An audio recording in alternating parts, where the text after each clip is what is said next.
What's going on, everyone? I'm back. So if you didn't know where I've been the last few days, my computer decided to, okay, I'll take that back. I'm the reason why my computer went haywire. So I thought it'd be smart to overclock my GPU without looking into it first, because I wanted, Diablo 2 to be a little bit faster.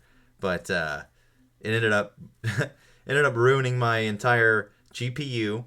Didn't know what to do for a while, and then luckily I looked it up online, and of course I found out it was the CMOS battery.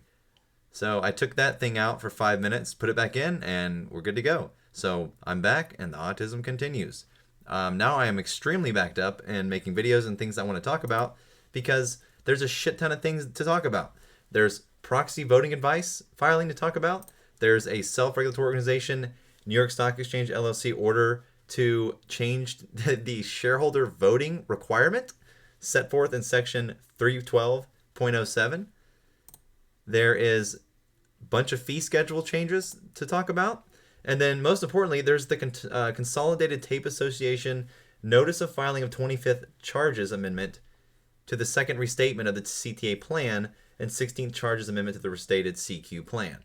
And also we have CAT NMS to talk about, the CAT system, we have the SFT servers to talk about, we have why GameStop and AMC ran these last few weeks. All that's coming up. But first and foremost, I have the Fidelity Calculator video coming out next, and I will get that out shortly. I'm back and more autistic than ever. Let's go.